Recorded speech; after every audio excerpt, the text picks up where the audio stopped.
साक्षात् परब्रह्म तस्मै श्रीगुरवे नमः। वक्रतुण्डं महाकायं सूर्यकोटिसमप्रभं निर्विघ्नं कुरु देव सर्वकार्येषु सर्वदा। మాట్లాడేవాళ్ళు వెనకాలండి, బాగా వినేవాళ్ళు ముందుకు. ఎప్పుడైనా అలా పెట్టుకోండి. మాకు డిస్టర్బెన్స్ ఉండదు, వేరే ఇంట్రెస్ట్ వినే వాళ్ళకి డిస్టర్బెన్స్ ఉండదు. నిన్నటి రోజున అమ్మవారి గురించి మనం తెలుసుకుంటూ అమ్మవారి ఉపాసన రెండు విధాలుగా జరుగుతుంది. అదేంటది? సగుణం అని నిర్గుణం అని కదా నిన్న మనం తెలుసుకున్నాం. సగుణం అంటే రూపాలు పెట్టుకొని విగ్రహారాధన, ఇవన్నీ సగుణ ఉపాసన. నిర్గుణం అంటే అంతటా అమ్మవారు ఉన్నారు, ఒక రూపం అనేది కల్పించలేము. ఈ అన్ని రూపాలు కలిసి ఏ పరబ్రహ్మానికి చెందినవో ఆ పరబ్రహ్మమే నిర్గుణ రూపం. అందరూ ఏదో రోజున నిర్గుణోపాసన చెయ్యాలి అని చెప్పుకుంటూ అని అభివర్ణిస్తారు భక్తులు ఆమె సగుణ రూపాన్ని. ఇక నిన్నటి రోజున చెప్పుకున్నాము. మాయావృతులైన మూఢులు ఆమె నెరుగకపోగా ఇతరులను కూడా అపమార్గాన్ని పఠిస్తారు.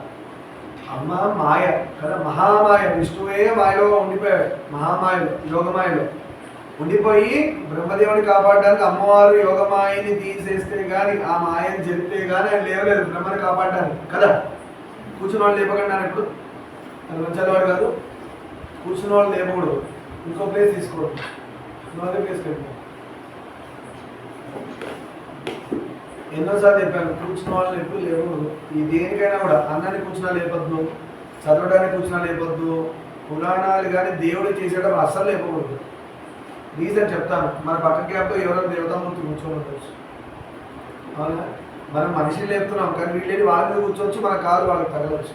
పురాణాలకి ఎప్పుడు ముందే వచ్చి ఉండాలి. దేవుడి పనులకి, మిగతా పనులకి 5 నిమిషాలు లేటనే పర్లేదు, కానీ పురాణం కానీ భాగవతం కానీ దేవుడికి సంబంధించిన ఏదైనా తీసుకోండి, ముందే వచ్చి కూర్చోవాలి. దేవతామూర్తులు ఏం వెయిట్ చేస్తారంటే వీళ్ళందరూ కూర్చున్నాక మనం కూర్చుందాం అనుకుంటారు. అలా ఉంటుంది. అందుకని ఎప్పుడు కూర్చున్న వాళ్ళు లేపు, తప్పు అయిపోతుంది కూడా. అందుకే అన్ని వీళ్ళప్పుడు లేకొద్దంటారు. సరే, మూడు అనేవాళ్ళు ఉన్నారు. మూడులు ఎవరంటారు? మాయలో పడినవాడు మూడు. ఎందుకంటే వాడికి తెలుసు ఇదంతా మాయ, అయినా దానిలోనే తిరుగుతూ ఉంటాడు. మనకి ఎలా డిఫరెన్స్ తెలుస్తుందండి? మాయలో పడ్డవాడు, మాయలో పడనివాడు ఎలా డిఫరెన్స్ తెలుస్తుందంటే, మనస్సును పట్టుకొని పోతే మాయ, ఆత్మను పట్టుకొని పోతే మాయ. చిన్నది చాలా, కానీ గొప్పది. మనసును పట్టుకొని పోతే మాయలు పడ్డట్టే. మనసు ఏం చెప్తుంది? అది తిను, ఇది చూడు, అది చూడు, ఇచ్చే అచ్చే ఇచ్చే, ఇంకా జన్మలు వస్తూ ఉంటాయి. మనసును పట్టుకొని పోయినప్పుడల్లా జన్మ. ఈ మనసును తీసుకెళ్ళి ఆత్మలో నిద్రపోయినప్పుడు ఏమన్నా మాయ మనకి ఏమైనా ఇన్ఫ్లుయెన్స్ అవుతుందా? నిద్రపోయినప్పుడు ఎవరైనా తిట్టినా తెలీదు, ఏమైనా పడ్డా తెలీదు, ఏం జరిగినా కూడా మనకి ఏం తెలీదు నిద్రలో. ఎందుకంటే అప్పుడు మనసు పోయి ఆత్మలో కూర్చుంది, లోపల ఆత్మ ఉంటుంది, అదే దేవుడు. నిద్రపోయినప్పుడు ఏమవుతుందంటే ఈ మనసు కళ్ళని మూసేయి అంటుంది, కళ్ళు మూసేసుకుంటుంది. చెవులు వినబడడానికి శక్తి ఉన్నా వినే శక్తిని కట్ చేస్తుంది. నిద్రపోయినప్పుడు వినబడతాయా? ఒక బల్లె వస్తుంది, వినబడుతుందా? దోవలు చెవు దగ్గర గుయ్యి అంటే వినబడుతుందా? ఎవరైనా పిలిచినా కూడా 10 సార్లు వినపడదు. అదేంటది? చెవులకైనా డోర్లు ఉన్నాయి మూసుకోవడానికి, లేవుగా. ఇలా మూసేసుకుంటున్నారు పడుకునేటప్పుడు ఇట్లా పెట్టుకొని. మరి అలా ఎలా వినే శక్తి కట్ అయింది? ఎవరు కట్ చేస్తున్నారు? మనసు యొక్క ఇవన్నీ సర్వెంట్స్. కళ్ళు, ముక్కు, చెవు, నోరు, చర్మము, ఇవన్నీ మనసు యొక్క సర్వెంట్స్. మనసు ఈ 5గురు యొక్క సర్వెంట్స్ని, అంటే సేవకుల్ని వాడుకొని పనిచేస్తుంటుంది మనసు. ఆ మనసుని కంట్రోల్లో పెడితే ఆత్మలోకి వెళ్తాం. అర్థమైందా? ఆత్మలోకి వెళ్తే దైవ దర్శనం అవుతుంది, దేవుడు దొరుకుతాడు. అంతవరకు మనం వెళ్ళట్లా, మనం ఇక్కడే తిరుగుతున్నాం. ఈ మూఢుడు అనేవాడు మనసును పడుకొని అన్ని పనులు చేస్తుంటాడు, కానీ ఆత్మగా ఎప్పుడు అనుకోడు. మనకి ఎప్పుడైనా ఏమైనా చూసాం కదిలిపోతున్నాం అనుకోండి, ఏదైనా చూసాం కదిలిపోతున్నాం, లైక్ తినేది కావచ్చు, లేదా ఇంకేమైనా కావచ్చు, మగవాళ్ళు ఆడవాళ్ళ వల్ల, ఆడవాళ్ళు మగవాళ్ళ వల్ల కదిలిపోయినా, లేదా ఏ దృశ్యాల వల్ల కదిలినా, సినిమాలో చూసి అందుకే అంటారు సినిమా అనే ఒక పెద్ద నాటకం. మన జీవితమే నాటకం, దీనిలో ఇంకో నాటకం చూస్తున్నాం. ఇప్పుడు క్లియర్గా రాస్తున్నారు కదా డిస్క్లైమర్స్. కొన్ని సినిమాలు ఏం రాస్తున్నారు? ఇంట్లో ప్రయత్నించరాదు, ఇది నిపుణుల పర్యవేక్షణలో చేయబడింది అని రాస్తున్నారు కదా. నిజంగా ప్రతి సినిమాలో డిస్క్లైమర్ ఉండాలనుకుంటారు. ఇదంతా యాక్టింగ్, ఇది నిజంగా మీ లైఫ్లో దీన్ని రోల్ మోడల్గా తీసుకొని ఏమి చేయకూడదు. ఆ హీరోలాగా హెయిర్ స్టైలు, ప్యాంటు, ఇంకేవో ఆడపిల్లలు ఇలా, మగ పిల్లలు ఇంకోలాగా ఏవో ఉన్నాయి కదా స్టోరీస్. ప్రతి సినిమాకి డిస్క్లైమర్ రాయాలి, not to be imitated in real life అని రాయాలి. అర్థమైందా? లేకపోతే ఏమవుతుంది? సినిమాని రోల్ మోడల్గా తీసుకుంటే ఆ హీరోకి ప్రతి సినిమాలో భార్య ఉంటుంది, పెళ్లి చేసుకుంటారు కదా. ఎంతమంది భార్యలో భార్య? ఆ హీరోయిన్ కూడా ఎంతమంది భర్తలు ఉంటారు కదా. మరి ఆ రోల్ మోడల్గా తీసుకుంటే మీరు కూడా అంతమంది చేసుకుంటారా? ఇక్కడ వచ్చే దౌర్భాగ్యం ఏంటంటే జీవితమే ఒక సినిమా. అదే నిజం అనుకోకరా నాయన, ఏదో రోజు బుడగలా పగిలిపోయిపోతుంది, దాన్నే నిజం అనుకోండి. వీడి ఈ సినిమాలో ఇంకో సినిమా చూసి ఆ సినిమాని కాపీ చేసి ఈ సినిమాలో పెట్టుకుంటున్నాడు. ఏదో రోజు అన్ని కట్టవలసిందే. తెర చిరిగిపోతుంది, బొమ్మ పడుతుందా?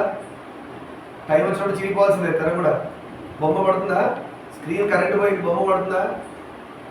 ఆత్మ ఎక్కడి నుంచి వచ్చింది అక్కడికి వెళ్ళిపోతుంది, కరెంట్ కట్టు, బొమ్మ కూడా కట్టే, ఇంకేం లేదు. అలా అందరూ ఆత్మని పట్టుకొని దేవుడిని పట్టుకొని చచ్చిపోతున్నారు. అంటే వాళ్ళని చావు వచ్చి పట్టుకెళ్తుంది, ఎప్పుడు వచ్చి వాళ్ళని పట్టుకెళ్తున్నాడు. అంతవరకు మనం వెయిట్ చేయాలి. అంటే మనం చచ్చిపోమని కాదు, ఆత్మసాధన చేసిన వాడికి చావు వస్తుందో తెలుసు, వాడికి ఏ రోజు వస్తుందో తెలుసు, ఏ టైంకి వస్తుందో తెలుసు. దీనికి ఎగ్జాంపుల్ ఎంతోమంది మహానుభావులు ఉన్నారు. స్వామి వివేకానంద వెళ్ళిపోయే ముందు శిష్యులు పక్కనే ఉంటే వెళ్ళనివ్వరని చెప్పి శిష్యుని ఏం చెప్పారు, వెళ్ళి తులసి తీర్థం తీసుకురా అని చెప్పారు. వెళ్ళి తులసి తీర్థం తీసుకొచ్చే లోపల క్యాలెండర్లో డేట్ టైం తీసి వెళ్ళిపోయారు. శిష్యుడు వచ్చి చూసేసరి కదా క్యాలెండర్లో డేట్ టైం రౌండ్ ఆఫ్ చేసి ఉన్నాయి పంచాంగంలో, వెళ్ళిపోయారు. అప్పుడు అర్థమైందా? అలా గొప్ప వాళ్ళకి తెలుస్తుంది. అలా గురువులు ఎప్పుడు శిష్యుల దగ్గర ఉండగా వెళ్ళాలి అని వెళ్ళనివ్వరు. శిష్యులు ఏమైనా గురువు గారు వెళ్ళిపోతారనుకో వెళ్ళనిస్తారా? పాదాలు పట్టుకుంటారు. అప్పుడు గురువు వెళ్ళడానికి ఉండదు ఇక. ఎందుకంటే ఏమని అడుగుతాడు, స్వామి మీరు వెళ్ళిపోతే మమ్మల్ని ఉద్ధరించే వాళ్ళు ఎవరు అని పాదాలు పట్టుకొని ప్రార్థిస్తే ఎక్స్టెండ్ చేసుకోవాల్సి వస్తుంది లైఫ్. కానీ ఏ గురువు, ఏ సాధకుడు ఆత్మ సాధన ఎరిగినవాడు, తానే ఆత్మ ఉన్నవాడు, ఆత్మని పరమాత్మలో లీనం చేసుకున్నవాడు ఎవరి భూమి మీద ఈ దేహంతో ఉండాలని అనుకోడు. వీళ్ళు తొందరగా ప్యాక్ చేసుకొని వెళ్ళిపోవాలని చూస్తారు. వాళ్ళకి చావు వచ్చి పట్టుకెళ్తున్నా, వాళ్ళే చావును వెల్కమ్ చేసి తీసుకుపోంటున్నారు. వాళ్ళకి చావు అనేది దాసోహం, యముడు సేవకుడు వాడికి. అలాంటి గురువులు, గొప్ప గొప్ప సాధకులు, యముడు సేవకుడు. వచ్చి ఇలా చేతులు కట్టుకుని పక్కన నుంచి ఉంటాడు, తీసుకుపోయా అంటారు, అప్పుడు తీసుకో. అదే వేరే లాంటి వాళ్ళకి పాసం వేసి లాగుతాడు గట్టిగా బయటికి, అప్పుడు కూడా రాను రానంటాడు. దానికి 1000 యాంకర్స్ ఉంటాయంట. యాంకర్ అంటే తెలుసా? పడవ ఇట్లా సూలంలా ఉంటుంది, ఇట్లా తొక్కేలాగా పడవ కొట్టుకోపోకుండా ఒడ్డుకి చేర్చేటప్పుడు యాంకర్ వేస్తారు. అది ఒక్కటే మన 3 ఉంటాయి పడవ, దానికి ఇలా 3 కుక్కేలు ఉంటాయి, ఇలా దానికి బరువు కడతారు కొట్టుకోపోకుండా. పొరపాటు కింద ఉంటే దాన్ని తగులుకొని ఆపుతారు. అలా పడవని ఆపుతూ ఉంటారు. బుక్స్ ఏమైనా ఉంటాయి కింద యాంకర్ వేసి. కానీ యముడి యొక్క పాసానికి 1000 ఉంటాయంట అలాంటి. అది ఇసిరేస్తాడు, ఇలా వేసి లాగుతాడు. ఇసిరేస్తే లాగడం కాదు, అది రెడీగా ఉంటుంది. మాయలో పడ్డ మూఢుడిని మనము ఇక్కడ ఎగ్జాంపుల్ ఎందుకు చెప్పట్లేదంటే, మనం దేవుడు పురాణం వింటున్నాం కాబట్టి మనకు అలాంటి యమపాశం యొక్క దర్శనము, యమదర్శనము అలాంటి ఇబ్బందులు కలగకూడదని మన ఎగ్జాంపుల్స్ ఎవరికి ఇవ్వట్లేదు. అందుకని మీ చిన్నపిల్లలు ఈ ఏజ్లో ఇద్దరు వింటున్నారు, మీకు అలాంటి కర్మ పడదు, అలాంటి దౌర్భాగ్యంగా. ఆ యమపాసం వేసే ముందు రెడీగా చేతిలో ఉంటుందంట. స్వామి మీరు వదలండి వెళ్ళి తెచ్చేస్తాను. ఆయనకి అంత ఇసిరేంత కష్టం కూడా ఇవ్వదు యమపాసం. దానికి 1000 ఉంటాయి బుక్స్. అది వెళ్ళి ఆ ప్రాణాన్ని పట్టుకొని లాగుతుంది బయటికి. ఆ లాగినప్పుడు వచ్చే పెయిన్ ఎలా ఉంటుందంటే, కొన్ని లక్షల తేళ్లు ఒంటి మీద ఇలా తోపెట్టి ఇలా పుట్టేస్తే ఎలా ఉంటుంది, ఇలా నోరుతో నొక్కేస్తే ఎలా ఉంటుంది, అలా ఒళ్ళంతా తేలు పుట్టిన నొప్పి వస్తుందంట. ఎప్పుడు జీవితంలో అనుభవించిన నొప్పి అది. అలాంటి నొప్పి వల్ల వాళ్ళు ఎక్స్క్రీటరీ ఆర్గన్స్ నుంచి ఎక్స్క్రీట్ వదిలేస్తారు. ఆ పెయిన్ అలా ఉంటుంది, భయంకరమైన పెయిన్. అది నాకు తెలుసా అంటే ఎవరు రుచి చూడద్దు అలాంటివి. ఎందుకంటే అవి చెప్పుకోవడానికి, అది చెప్పిన దానికి బుద్ధి చక్కగా అయిపోయి మనకి సరిగా అయిపోయి, వామ్మో అలాంటి జీవితం నాకొద్దు బాబోయ్, ముందే గోవిందనో విష్ణువునో లేదంటే రామానో శివుడునో అమ్మవారినో పట్టుకొని కళ్ళు మూసుకొని ధ్యానం చేస్తూ ఎప్పుడు వచ్చిన సంగతి మనకి తెలుస్తుంది. అప్పుడు ఎప్పుడు ఇలా చేతులు కట్టుకొని స్వామి మీరు ఎప్పుడు చెప్తే అప్పుడే పట్టుకెళ్తాను అని ప్రసాదం తీసుకెళ్తాడు ప్రాణాన్ని. అంటే మహాభాగ్యం అని అప్పుడు ఎప్పుడు తీసుకెళ్తున్నాడు కదా. మరి అందరిలాగా ఎప్పుడు పట్టుకెళ్తే ఎలాగా అంటే, ఈ ప్రాణం విలువ వేరు, ఆ ప్రాణం వేరు. నరకాన్ని తీసుకెళ్ళి ఇబ్బంది పెట్టే ప్రాణం ఎలా ఉంటుందంటే ఈడ్చుకుపోతారు, అర్థమైందా? ఈ ప్రాణం అలా కాదు, దీన్ని పువ్వుల్లో పెట్టుకున్నట్టు ఇలా పెట్టుకొని కళ్ళకు అద్దుకుంటూ జాగ్రత్తగా పట్టుకుపోతాడు. పట్టుకెళ్ళి సింహాసనం మీద కూర్చోబెట్టి కాళ్ళు కడిగి సేవలు చేసి యమలోకం మొత్తం దగ్గరుండి చూపించి జాగ్రత్తగా మళ్ళీ ఏ లోకానికి వెళ్ళిపోవాలి. ఆయన విష్ణు భక్తుడు అయితే వైకుంఠానికి, శివభక్తుడైతే శివలోకానికి, అమ్మ భక్తుడైతే అంబికా లోకానికి, వినాయకుడు భక్తుడైతే గణాధిపతి లోకానికి, సుబ్రహ్మణ్యుడు అయితే సుబ్రహ్మణ్య లోకానికి, సూర్యభక్తుడైతే సూర్యలోకానికి, ఇలా ఉన్నాయి. అలా వెళ్తారు. సరే, ఇతరులు కూడా అందుకని మూడులు అలా మాయలో పడ్డవాడిని మనం అనుసరించాలి. మాయలో పడ్డవాడిని ఎలా గుర్తుపట్టాలి చెప్పేశా కదా. మాయలో మనం పడకుండా ఉండాలి. ఏం చేయాలి? ఏదైనా మాయ మనల్ని ఆవహిస్తుంది అనగా కళ్ళు మూసుకొని ఏమనుకోవాలి, నేను మనసుని కాదు, నేను ఈ శరీరం కాదు, నేను ఆత్మని. ఆత్మకి మేల్ ఉండదు, ఫీమేల్ ఉండదు. ఆత్మ అనే దానికి శరీరంతో సంబంధం లేదు. ఈ ఆత్మకి పరమాత్మతోనే సంబంధం. సో నాకు పరమాత్మతో సంబంధం. ఈ చుట్టూ జరిగేవని నా చుట్టూ జరిగేవి రియాక్షన్సే. దానికి నేను రియాక్ట్ అవుతే ఏమవుతుంది? మాయలో పడిపోతాను. అందుకే దేనికి రియాక్ట్ అవుతుంది? ఎవరో తిట్టారా? నన్ను కాదు, నా శరీరాన్ని తిట్టారు అనేది డెవలప్ అవ్వాలి. ఎవరైనా కొట్టారా? నాకా దెబ్బ? నన్ను ఎవరు కొట్టగలుగుతారు? నేను ఆత్మని. ఆత్మలో ఎవరు కొట్టగలుగుతారా? పట్టుకోగలుగుతారా? శరీరానికి దెబ్బ. అలా అని చెప్పి అన్యాయంగా ఎవరో కొడుతున్నారు అనుకోండి, రమణ మహర్షి గారు లాంటి వాళ్ళు గొప్పవాళ్ళు ఎవరు ఉన్నారు, వాళ్ళు ఆత్మస్వరూపంగా నిల్చున్నారు, కొడుతున్నారు అనుకో, అలాంటి వాడిని భాగవతోత్తముల్ని కాపాడడానికి ఎవరున్నారు? విష్ణు భగవానుడు. రక్షణ బాధ్యత అనేది కాబట్టి అందుకే బ్రాహ్మణుడికి ఉన్న ఫస్ట్ నియమం, ఎవరు మిమ్మల్ని కొట్టినా తిట్టినా రియాక్ట్ అవ్వకూడదు, ఓర్చుకోవాలి. అది పరీక్షగా ఓర్చుకోవాలి. అప్పుడు ఆయన దిగుతాడు.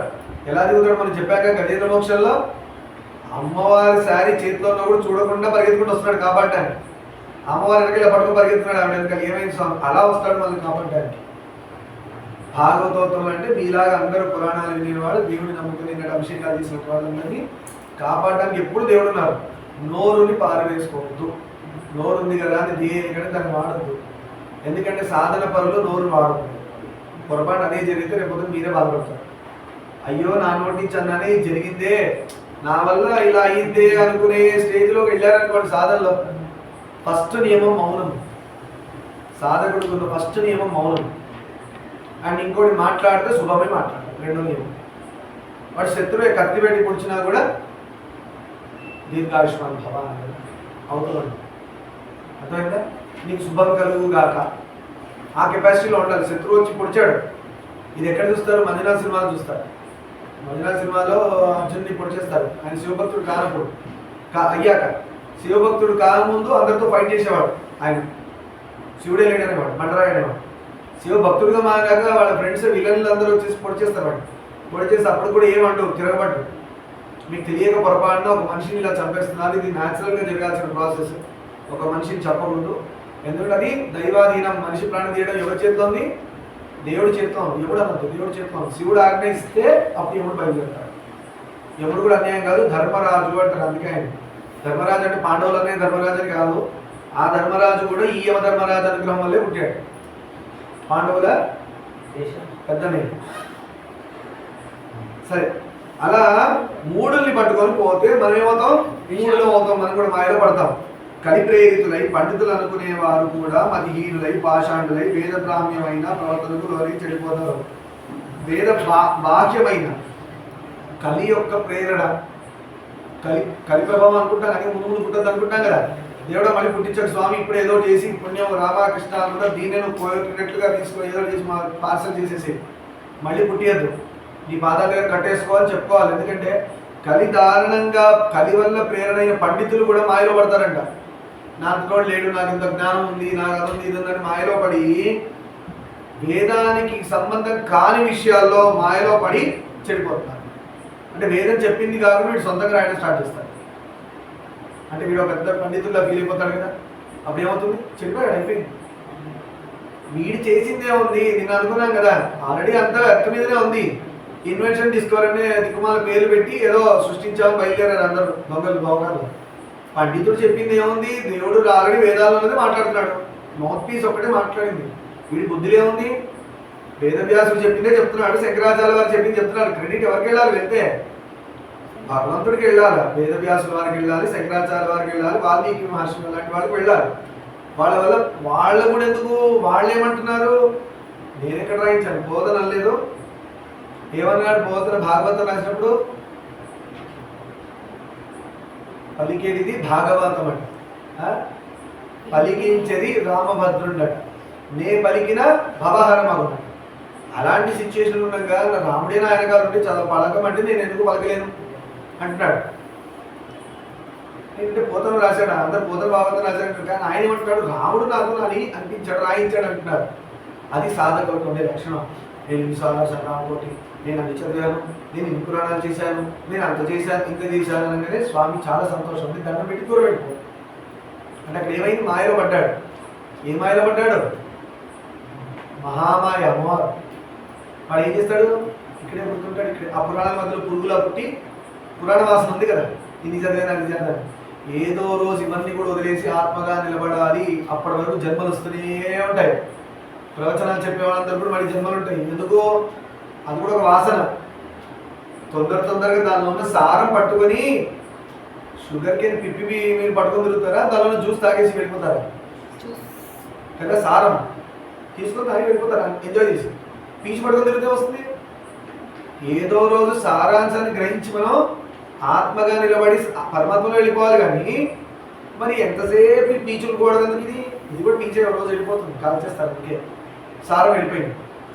ఆ సారంగా మీరుంటే ఎక్కడి నుంచి వచ్చారు అక్కడికి వెళ్ళిపోతారు. పీచులు పట్టుకున్నారు, పదార్థం అయింది, ఇదే ఇంకోటి వస్తుంది మాడిఫై. అది ఇంకా దరిద్రంగా వస్తుందో మంచిగా వస్తుందో నాకు తెలియదు, అది ఎలా ఉంటుంది. సరే, పండితులు కూడా మహామాయ వల్ల వేదాలు చెప్పిన మార్గం కాకుండా ఇంకో మార్గంలో పడుతున్నారు. హరిహరాదులు అనేక సంవత్సరాలు ఉగ్రమైన తపస్సు చేసి యజ్ఞాలను నిర్వర్తించి బ్రహ్మస్వరూపిణి అయిన జగజ్జననియే నిత్యమని నిర్ధారించి మనసా ధ్యానిస్తూ ఉంటారు. హరిహర బ్రహ్మాదులు కొన్ని వేల సంవత్సరాలు తపస్సు చేసి అమ్మవారిని, మా అందరికి హెడ్ అమ్మవారిని వాళ్ళు గ్రహించి మా చేతిలో ఏం లేదు, మొత్తం కంట్రోలరు అమ్మవారిని తెలుసుకున్నారు. ఆవిడే నిత్యం, ఎప్పుడు ఉండేది ఆవిడే. అంటే వీళ్ళు కూడా ఏదో టైం వచ్చేస్తే వెళ్ళిపోతారు, వీళ్ళు కూడా వెళ్ళిపోయి మళ్ళీ వస్తారు. అదొక రోజు దాన్ని కూడా అడిగారు మా స్టూడెంట్ ఒక అబ్బాయి, విష్ణువు ఆయుష్ ఎంత, బ్రహ్మ ఆయుష్ ఏంటి, రుద్రుడు ఆయుష్ ఏంటి, ఇవన్నీ ఉన్నాయి. ఒకరోజు మాట్లాడుకున్నాం. మోక్షకాంక్షలకు ఆ దేవిని భజించడం కంటే అన్ని మార్గం లేదు. ఇది అమ్మవారిని ధ్యానించడం వినా మార్గం లేదు. దీనిలో నాది ఒక చిన్న సంఘటన ఉంది. నా కోసం దేవి బాధతో స్టార్ట్ అయినట్టుగా ఉంది. అంతకుముందు మన పంచాయతీరాల్లో అమ్మవారి మధ్యలో ఉండేవాడు, అంబికగా ఉండి మిగతా నలుగురు చుట్టూ ఉండేవాడు. మధ్యలో అమ్మవారు ఉండి, తర్వాత శివుడు, విష్ణువు, సూర్యుడు, వినాయకుడు ఉండేవాడు. రీసెంట్గా ఏం చేశాడంటే, అమ్మవారి మాయ కదా, మాయని దాడితే కదా సత్యంలోకి చేరాలి, సత్యం అంటే పరమేశ్వరుడు కదా అని చెప్పి ఏం చేశానంటే శివుడి మధ్యలో పెట్టి అమ్మవారిని కనుక పెట్టాను. దేవాలయం స్టార్ట్ అయ్యి ఏమన్నారు, విష్ణువు, శివుడు అందరు కూడా అమ్మవారు ఎట్టన్నారు. అంటే మళ్ళీ మధ్యలో పెట్టాలా? ఆ మాయలో నేను పడుతున్నాను, నాతోనే ఆడుకుంటానని చెప్పడానికి ఎగ్జాంపుల్ చెప్తున్నాను. శివుడు పెట్టినా అమ్మవారు పెట్టినా అంతా అమరూపం అనుకోపోవడం నేను సేఫ్. లేదంటే క్యారమ్ బోర్డ్ కాయిన్స్ అన్నట్టు ఇట్లాంటి జరపాలి ప్లేట్లో. ఓకే, ఎవరికి ఎట్లా ఇష్టం ఉంటే వాళ్ళు చేసుకోండి. కొన్ని రోజులు అమ్మవారు చేసుకున్నాను, కొన్ని రోజులు విష్ణుమూర్తి పెట్టాను, కొంతమంది సూర్యుడు పెట్టాను, కొన్ని రోజులు వినాయకుడు పెట్టాను, ఈ రోజు అరుణాచల్ శివుడు ఉన్నాడు. నేను మళ్ళీ దేవి భాగంతో అమ్మవారిని ఇంట్రెస్ట్ పెట్టి మా అమ్మవారి మధ్యలోకి వస్తారు. వాళ్ళ ఇష్టం, నాకేమో మరి ఈరోజు మార్చాలంటే మారుస్తారు, రేపు మార్చాలంటే మారుస్తారు. అలా ఆలోచన ఇది స్టార్ట్ అయ్యి మళ్ళీ పడే హెడ్ నేను నన్ను మధ్యలో పెట్టాను. ఇన్ని రోజులు అమ్మవారు మధ్యలో, అంటే head should be in the centre పంచాయతనాల్లో. మిగతా వాళ్ళతో సేవకులు లాగా చుట్టూ ఉంటారు ఆ పీఠానికి లక్షల అవుతుంటాయి. నేను ఆ మాయ పడుతుంది తలుచుకోలేదు. అంత అరుణాచల్ శివ అంటారు, ఆయన ఆవిడే చూసుకుంటారు. ఆయన జగజ్జన నిత్యం అని ఒకసారి ధ్యానిస్తూ ఉంటారు. మోక్షానికి అమ్మవారి తప్పితే వేరే మార్గమే లేదు. అమ్మవారిని పట్టుకున్న మోక్షానికి అంబిక, పంచాయతీలో అంబికాదేవి అమ్మవారిగా ఉన్నారు. ఈ రహస్యాన్ని అయితే ఇక్కడ చూడాల్సింది ఏంటంటే, అమ్మవారి ఎన్ని రూపాలుగా వచ్చారని గుర్తుపట్టాలి. కానీ వీళ్ళని వదిలేసదో అది వదిలేసిదో అట్లా అని వీళ్ళకంటే కన్ఫ్యూజన్లో పడతారు. ఆవిడే సృష్టించుకున్న రూపాలు విష్ణువు, బ్రహ్మ, శివుడు. మరి వీళ్ళని పట్టుకుంటే ఆవిడ చేరడానికి ఎందుకు చేరరు? ఆ డోర్ తీసా, ఈ డోర్ తీసా, ఇంట్లోకైతే వస్తారు కదా. లేదు, ఇదే డోర్ అంటే కష్టం. ఇంకోటి అలా వచ్చేవాళ్ళు కూడా ఉన్నారు. ఓన్లీ శివుని పట్టుకుని వెళ్ళిన ఉంటారు, విష్ణువు పట్టుకుని వెళ్ళారు. పంచాయతనాల్లో ఏ మూర్తిని పట్టుకున్నా కూడా వెళ్తారు మోక్షానికి. సరే, ఈ రహస్యాన్ని నేను వ్యాసుని వల్ల తెలుసుకున్నాను. వ్యాస మహర్షి వల్ల ఎవరు తెలుసుకున్నారు? సూతుడు తెలుసుకున్నాడు. మరి వ్యాసుడికి ఎలా తెలిసింది? నారద మహర్షి వల్ల వ్యాసుడికి తెలిసింది. మరి నారదుడికి ఎలా తెలిసింది? వాళ్ళ నాన్నగారు బ్రహ్మదేవుడి వల్ల తెలిసింది. బ్రహ్మదేవుడికి ఎలా తెలిసింది? విష్ణువు వల్ల తెలిసింది. అర్థమవుతుందా? విన్నాడు. ఇతర కథా ప్రసంగాలు నిరర్ధకాలు, ఇంకా వేరే కథా ప్రసంగాలు ఏం చెప్పినా కూడా అంత వేస్ట్ అంటున్నారు. అంటే ఇదే సత్యం అని అర్థం. ఆ జగదంబయే అందరికీ సంసేవ్యురాలు, అందరూ సేవించదగిన రూపం జగదంబిక అమ్మవారు అని చెప్తున్నారు. మళ్ళీ చెప్తున్నాను, సూతుడికి వ్యాసుల వారు చెప్పారు, వ్యాసుల వారికి నారదముని చెప్పారు, నారదమునికి బ్రహ్మదేవుడు చెప్పాడు, బ్రహ్మదేవుడికి విష్ణువు చెప్పాడు. ఆ విష్ణుకి ఎవరు చెప్పారు? అమ్మ చెప్పారు. అట్నుంచే వచ్చింది. వ్యాసుడు గురించి వచ్చింది కాబట్టి మనం ఎప్పుడు నవనీత భక్తుల గురించి చెప్తున్నాం అనుకుంటున్నాను. నవనీత భక్తులు చాలా షార్ట్గా చెప్పేస్తాను. వ్యాస మహాముని ఏం చేశారంటే జనాలు కలియుగంలో కన్ఫ్యూజ్ అవ్వకుండా చాలా ఈజీగా దేవుడిని పట్టుకొని దేవుడిని చేరడం కోసం 9 విధాల భక్తుల్ని ప్రదర్శించారు. ప్రదర్శన చేసి ఆ 9ని పట్టుకున్నా 9లో ఏ ఒక్కటి పట్టుకున్నా కూడా మోక్షం. వాడు మీకు ఏది నచ్చితే అది పట్టుకోండి. ఎందుకు చెప్తున్నానంటే ఒక్కొక్కరు నచ్చచ్చు. దాన్ని మరి ఎట్లా ఎవరండి నిజంగా 9 మార్గాల్లో పట్టుకున్న వాళ్ళు ఎవరు పట్టుకున్నారు, ఎలా అడిగారంటే నిజంగా మనకి ఒక గొప్ప భక్తుల చరిత్రలు చెప్తే కదా మనం వాళ్ళని పట్టుకోగలం. ఒకరోజు అలాంటి భక్తుల చరిత్రలు కూడా మనం చదివితే నిజంగా నవవిధ భక్తుల్లో ఆ ఒక్కటి పట్టుకుని ఆ భక్తుడు ఎలా దేవుడు చేరాడు అని చెప్పడానికి మనకి ఈజీగా ఉంటుంది. దానికి వ్యాస భగవానుడు శ్లోకం ఇచ్చారు. శ్రవణం కీర్తనం విష్ణు. చెప్పండి వీలైతే. శ్రవణం కీర్తనం విష్ణు స్మరణం పాదసేవనం అర్చనం వందనం దాస్యం సఖ్యం ఆత్మనివేదనం. ఈ 9 రకాలు. ఫస్ట్ది శ్రవణం, రెండోది కీర్తనం, మూడోది స్మరణం, నాలుగోది పాదసేవనం, ఐదవది అర్చనం, ఆరవది వందనం, ఏడవది దాస్యం, 8 సఖ్యం, 9 ఆత్మనివేదనం. మరి వీళ్ళకి ఎవరయ్యా? మరి ఈ క్వాలిటీస్ 9 రకాల భక్తులు చెప్పారు కదా. వీళ్ళకి గొప్ప భక్తుల చరిత్రలో వీటికి లింక్ అయినవి ఏమున్నాయంటే శ్రవణం, దానికి పరీక్షిత్ మహారాజు తీసుకున్నారు. గొప్ప శ్రవణం అంటే విని, పురాణాలు విని మోక్షం పొందిన వాళ్ళలో ఎవరయ్యా అంటే పరీక్షిత్ మహారాజు. ఎలా అంటే సుఖమహర్షి దగ్గర నుంచి భాగవతం విని ఆయన 7 రోజుల్లో మోక్షానికి వెళ్ళిపోయారు. మోక్షాన్ని అందుకున్నారు. 7 days భాగవతం, 8వ రోజు ఆయన చచ్చిపోతాడని తెలుసు ఆయనకి. రాజ్యము అంతా భార్య పిల్లలు వదిలేసి పిల్లలకి మీరు చూసుకోండి, ఇంక 7 రోజులు చస్తాను, ఇంక రాజ్యభారం నాకెందుకు అన్నీ వదిలేసి వాళ్ళ గురువు గారు చెప్తారు, సుఖమహర్షి ఉన్నారు ఆయన దగ్గర భాగవతం చెప్పించుకో, నీ జన్మ ధన్యం అవుతుందంటారు. అంటే అంత డీపెస్ట్ లిజనర్. అలా అందుకే శ్రవణం అనగానే పరీక్షిత్ మహారాజు గుర్తొచ్చారు. అంత బాగా 7 రోజుల్లో శ్రీకృష్ణుడు చేరిపోయాడంటే మనకి ఇప్పుడు ఛాన్స్ లేదా?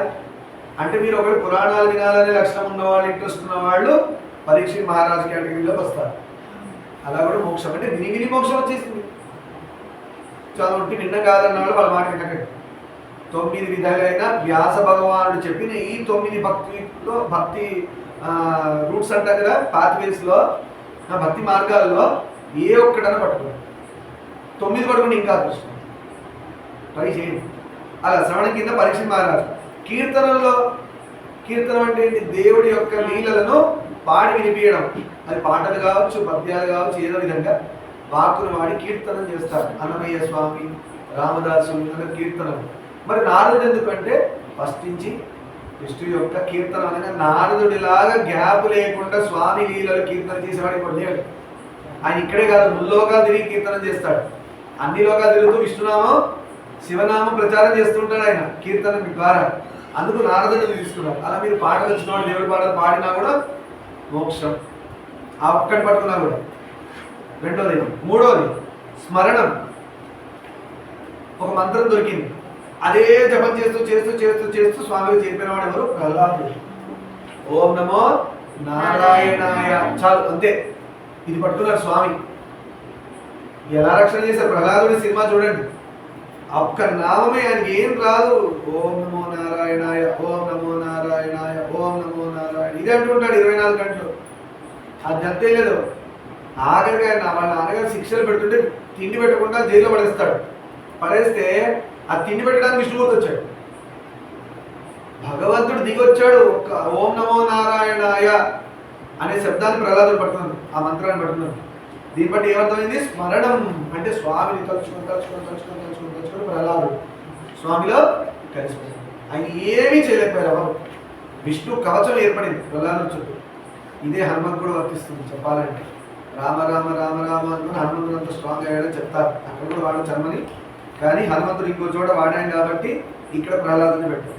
పాదసేవనం, పాదసేవ, గురు పాదసేవా సమితి అందుకే పెట్టుకున్నాం. పాదసేవనం లక్ష్మీదేవి పాద దగ్గర ఉంటుందని కాదు, అమ్మవారు స్వామి యొక్క గుండెల్లో ఉంటారు. లక్ష్మీదేవి హృదయస్థానంలో ఉన్న లక్ష్మీదేవి అక్కడుండి కూడా స్వామి యొక్క పాదాలను నిత్యం అర్చన చేస్తూ ఉంటారు. అంటే పాదాలను గుర్తుపెట్టుకుని అలా అలా స్వామి మా స్వామి పాదాలు అలా అర్చన పాదసేవ అంటారు.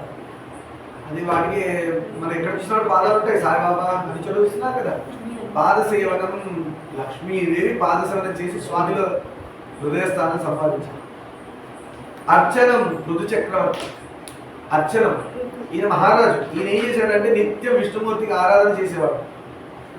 చాలా సిన్సియర్గా తులసి దళాలు, విష్ణుకి ఇష్టమైన పూలు అవన్నీ తెచ్చి స్వామికి నిత్యం అర్చన చేసేవాడు ఋతు చక్రవర్తి. ఆయన గొప్ప పూజ ఎవరు చేయని అంతే. అందుకే అర్చనం అనగానే ఋతు చక్రవర్తి పడుతుంది పేరు భక్తుల చరిత్రలో. అంటే మీరు కూడా ఇంట్లో చిన్నది అన్నీ చెప్తున్నా మీకు ఒక సాలగ్రామం పెట్టుకొని ఏదో గురువు గారి చర్యలు పెట్టుకొని నిత్యం అర్చన చేస్తూ ఉండండి. చాలు, అదే పండిస్తుంది. ఈ 9 కాకుండా ఇంకెవరు చెప్పి ఇంకెవరైనా మాట్లాడాలని కూడా వినద్దు. మనకి ఇట్లాంటప్పుడు మనకి రెండో చోవు ఇక్కడ విని ఇక్కడ వదిలేయడానికి, ఇట్లాంటప్పుడు రెండో చోవు వాడండి వదిలేయడానికి. పనికొచ్చే వినడం ఇటు విని ఇక్కడ ఆపేసుకోవాలి, రెడీ బుద్ధిలో పెట్టుకోవాలి. సరే, అర్చనం. వందనం, అక్రూరుడు. వందనం అంటే ఎలా అంటే అక్రూరుడు కృష్ణ భగవానుడు రథం దిగే లోపల ఈయన కాళ్ళ మీద పడిపోతాడు దండానికి. ఎలా పడిపోతాడు? కర్ర నీళ్ళ నుంచి పడితే ఎలా కింద పడిపోతుంది, అలా పడిపోతాడు సాష్టాంగం.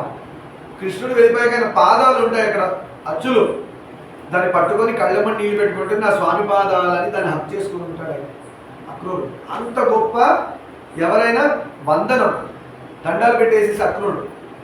ఎవరికి దండాలు పెట్టాడు? స్వామికి. అంతేగాని మనలాంటి మనుషులకి మెచ్చుకొని ఏదో మనకి చేస్తారు కదా, బిఏకి మనం దండాలు పెడతామే సీఎంలకి మన పనుల కోసం. ఎత్తేవాడికి పెట్టాలి, వీడికి పెడితే వస్తుంది, వీడు కూడా ఎదురు దామంటాడు. ఏది గ్యారంటీ దాన్ని పట్టుకోండి.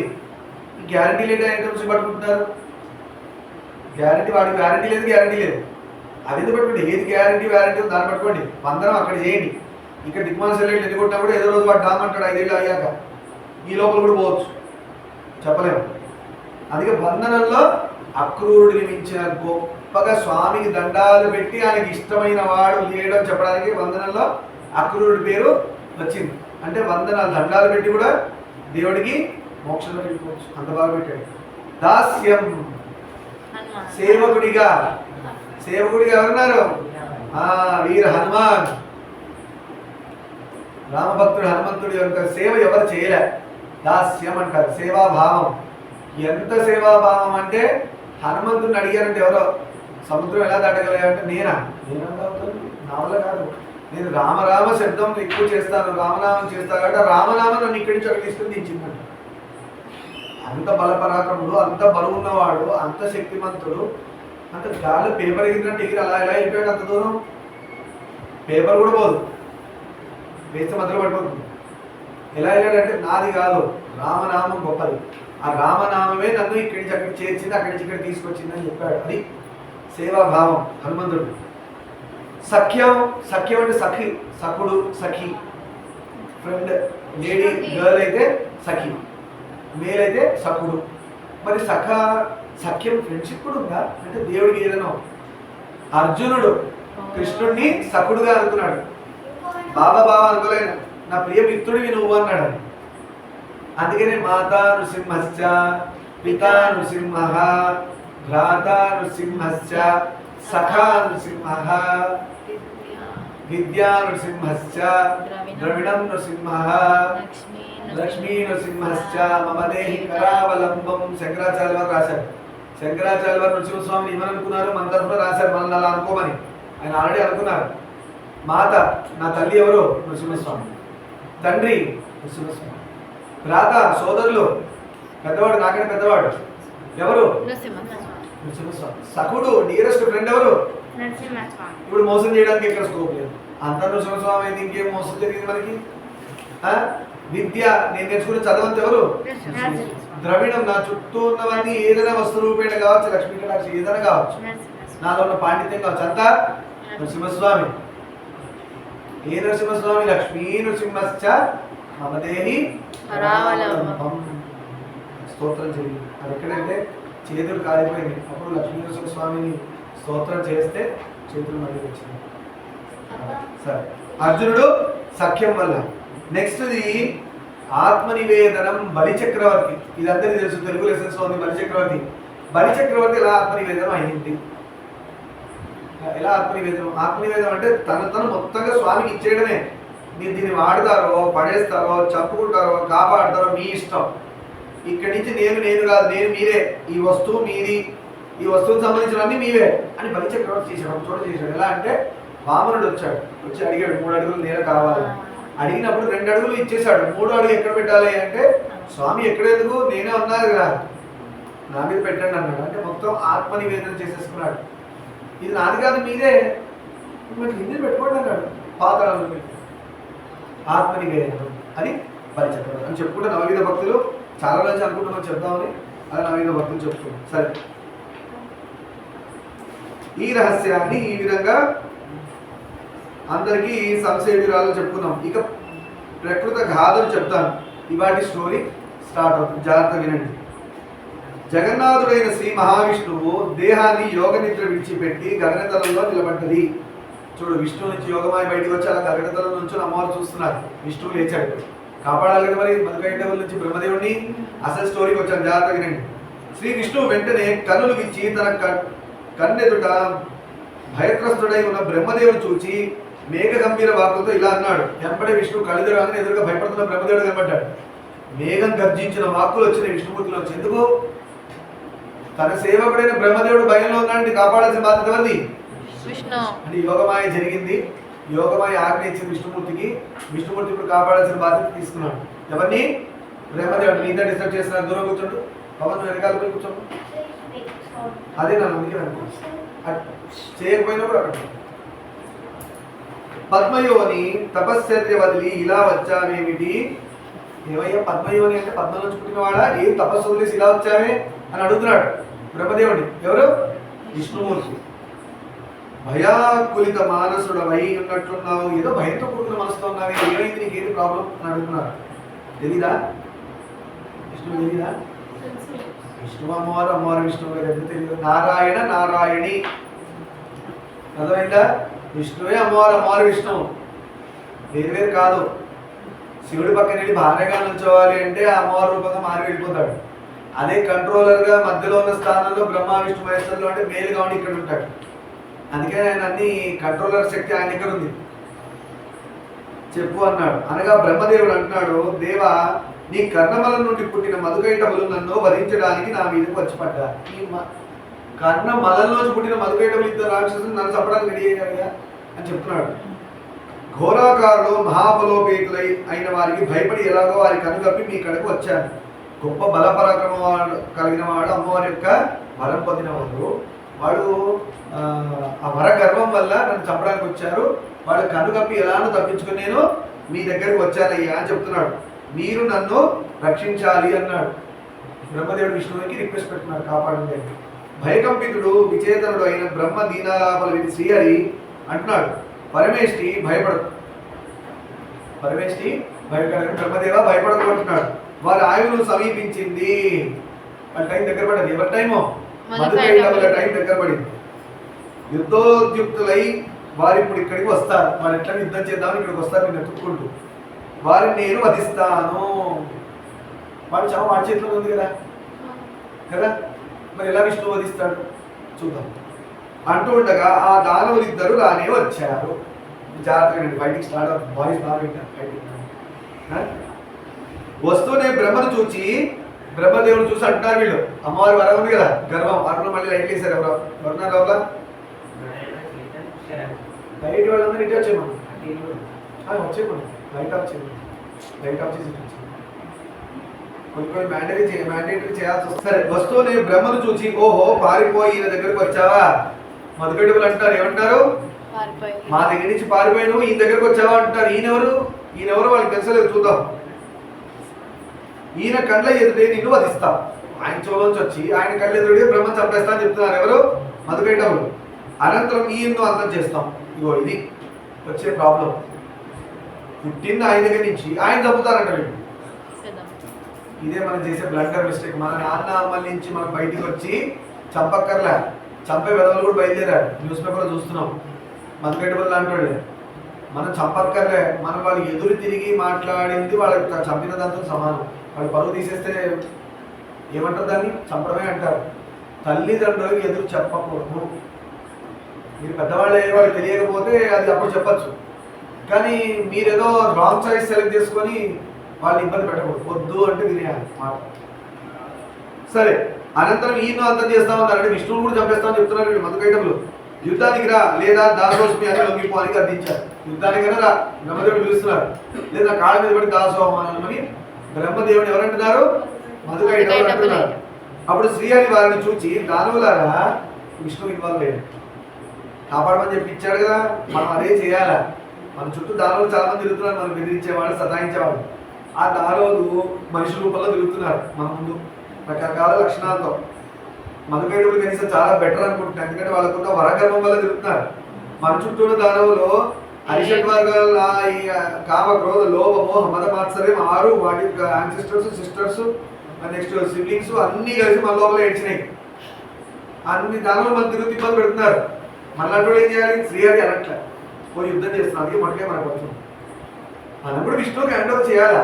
సేఫ్ అంటే ఎవడొచ్చి పొడుస్తుంటే అక్కడి నుంచి శ్రీహరి అని ఏ విష్ణువు చెప్పాడు, నీ బుద్ధి ఇచ్చాడు కదా, బుద్ధి రూపం నేనేనా బుద్ధి, వాడు ఫస్ట్ తప్పించుకో అక్కడి నుంచి, తర్వాత ప్రార్థన చేయి, వాడి సంగతి నేను చూసుకుంటా అంటారు. కానీ ఏదో పులిచి నిలబడుతుంది హరి అంటే కూర్చుంటా అంటే కుదరదు, బుద్ధి వాడండి ఫస్ట్. అది కూడా ఉంది. నీ ప్రయత్నాలన్నీ చేసి నువ్వు అలసిపోయి నీతో కానప్పుడు ప్రార్థన, అప్పుడు శరణాగతి. తిని కూర్చొని బద్ధకంగా మంచి గుండ్రాగా తయారై కూర్చొని చోట ఏం ట్రై చేయను, హరి ఉన్నాడు కదండి, ఆయన మన అసిస్టెంట్, ఆయన ఎప్పుడు కాపాడుతున్నాడు. నువ్వు ప్రయత్నాలు అన్నీ చేసేయి, అన్నీ వేరైపోయావు, అప్పుడు వస్తాడు. ప్రయత్నం చేయకుండా అంటే అన్నీ ఉండవాలి అలా. సరే, దానవులారా నాతో సమరానికి తలపడండి, నాతో యుద్ధానికి రండి అన్నాడు విష్ణుమూర్తి. బ్రహ్మదేవుడు ఎందుకు నాతో యుద్ధానికి, నేను ఉన్నాగా ఎదురుగా అన్నాడు. ఈ మదాన్ని ఇట్టే హరించి వేస్తానన్నాడు. మీకున్న మదాన్ని నేను ఇలానే తీసేస్తాడు. మదం ఎక్కువ ఉంది కదా, అందుకనే ఎవరిలోంచి పుట్టారో వాడు తలుచుకుంటే దోమ తలుచుకుంటే నడిపిస్తాడు. ఇలా బుద్ధి లేదు, మతగర్వం వరగర్వం వచ్చింది. జనార్దుని మాటలు విని ఆ దానులిద్దరు క్రోధారుణ నేత్రులై నిరాధారమైన జలనిలో యుద్ధం చేయడానికి ఉద్యుక్తులయ్యారు. సముద్రంలో యుద్ధం చేయడానికి ఎవరితోని? విష్ణువుతో. తొలుతగా మధువు శ్రీహరితో బాహుయుద్ధానికి పూనుకున్నాడు. బాహుయుద్ధం ఇలా చేతులు పట్టుకొని హరితోని ఫస్ట్ ఎవరు వచ్చాడు? మధుకైటములో మధు ఫస్ట్ దిగాడు యుద్ధానికి. కైటవుడు పక్కన ఉన్నాడు. కొంతసేపు అతడు అలసిపోవడం చూసి కైటవుడు విజృంభించి జగన్నాథుతో మళ్ళీ యుద్ధం చేయడం మొదలుపెట్టాడు. మధు అలసిపోయాడు. ఇప్పుడు అలసిపోవడం చూసి ఈయన బయలుదేరాడు కైటవుడు, అన్నో తమ్ముడు. ఆయన దుక్కాడు ఎవరితో? విష్ణువుతో మళ్ళీ యుద్ధం, మళ్ళీ కుస్తీపోటీ కొట్టుకుంటున్నారు. ఇలా ఒకడు పరిశ్రాంతుడైతే మరొకడు ముందుకు వచ్చి మహావిష్ణువుతో ఘోరంగా సమరం సాగిస్తున్నాడు. ఒకడు కొట్లాడుతున్నాడు, అలసిపోతున్నాడు, వాడు వెళ్తున్నాడు, ఇంకోటి వస్తున్నాడు. ఇంకోటి కొట్లాడుతున్నాడు, వాడు అలసిపోతున్నాడు, ఇలా వాడు రెస్ట్ తీసుకొని వాడు వస్తున్నాడు. ఇలా మార్చుకొని విష్ణువుతో యుద్ధం చేస్తున్నారు. ఎవరు?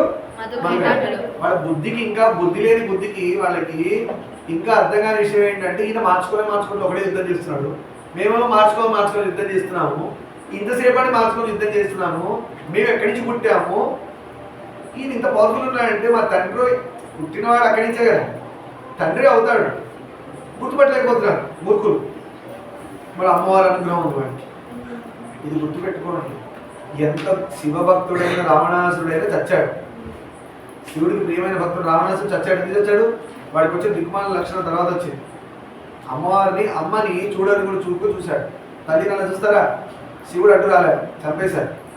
దక్షుడు బ్రహ్మదేవుడు కొడుకు, ఆయన ఉన్నాడా? పోయాడు. ఎందుకు? వీరభద్రుడు వచ్చి ఇలా లేపేశాడు.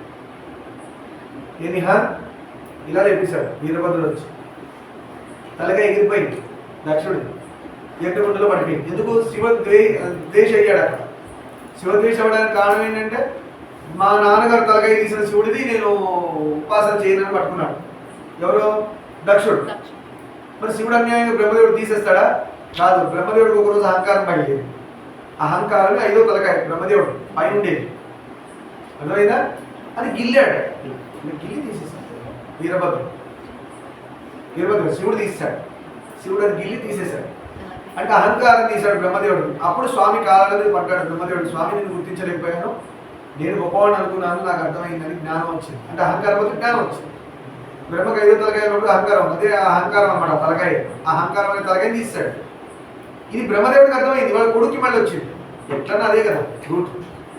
తండ్రి బయ కొడుకు వచ్చింది, మళ్ళీ శివద్వేషం. ఆయన అహంకారంతో పాడైపోతే ఈయన ఏం చేశాడు, తండ్రికి జరిగిన అన్యాయం వల్ల ఈయన పాడాడు. అనుకున్నాడు ఈయన అన్యాయం జరిగిందని, కానీ బ్రహ్మదేవుడు తెలుసు న్యాయం అని. స్వామిని అహంకారం చేశాడు. ఈయన అహంకారం చేయాల్సిన బాధ్యత మళ్ళీ ఎవరిది? శివుడిది. కానీ అప్పటికి దక్షుడు ఎవరు భక్తుడు? విష్ణు భక్తుడు. ఏం చేశాడు విష్ణు? నువ్వు వెళ్ళే రూట్ తప్పు తప్పు తప్పు అని చెప్తూనే ఉన్నాడు. విన్నాడా? అంత గొప్ప విష్ణు భక్తులు ఎంతమంది ఉన్నా అనంత పద్మనాభ స్వామి మూర్తి చూస్తే వాళ్ళు ఆటోమేటిక్గా అర్థమైపోవాలి. అక్కడ ఎంత యోగ నిద్రలో ఉన్నా, స్వామి పడుకున్నా శివలింగం పైన ఇలా చెయ్యి ఉంటుంది. అనంత పద్మనాభ స్వామి కేరళ వెళ్ళండి, తిరువనంతపురం వెళ్ళండి, ఇలా ఉంటుంది చెయ్యి. ఎంత యోగ నిద్రలో ఉన్నా కూడా ఒక పుష్పం చేతిలో ఉంటుంది, స్వామివారి లింగం కింద ఉంటుంది. సదా శివుడు నా చేత పూజనీయుడు అని చెప్పడానికి. విష్ణు ఎప్పుడు శివుడు పూజ చేస్తూ ఉంటాడు. అది సరే. అంతరిక్షం నుండి జగదంబిక సాగరమంతుండి సారసగర్భుడు ఆ భయంకర సంగ్రామాన్ని వీక్షిస్తున్నారు. అంబికాదేవి జగదంబిక పైనుంచి అమ్మవారు చూస్తున్నారు ఈ యుద్ధాన్ని. లోపల నుంచి సగరుడు చూస్తున్నాడు. ఆ యుద్ధం 5000 సంవత్సరాల పాటు జరిగింది. 5000 years కొట్టుకున్నారు. వాడు మార్చి కొట్లాడుతున్నారు. విష్ణు మాత్రం ఏకదాటిగా కొట్లాడుతున్నాడు. ఎన్ని ఇయర్స్? 5000 years. స్టామినా చూడండి అసలు. రాక్షసులు మార్చి కొట్లాడే వాడైనా విష్ణు అలా నుంచి వచ్చారు కదా, ఆ మాత్రం శక్తి ఉంటుంది. అందులో అమ్మవారు వరం ఉంది కాదు. శ్రీ విష్ణు అలసిపోయి తన మనసులో ఇలా చింతన మొదలు పెట్టాడు. ఇప్పుడు విష్ణు అలసిపోతున్నాడు 5000 సంవత్సరాల తర్వాత. ఇప్పుడు మనసులో విష్ణు ఏమనుకుంటాడు చూద్దాం. పంచవర్ష సహస్రాలు భయంకరమైన ఆవాహన జరిగింది. 5000 సంవత్సరాలు గొప్పగా యుద్ధం చేశానే, అవునా?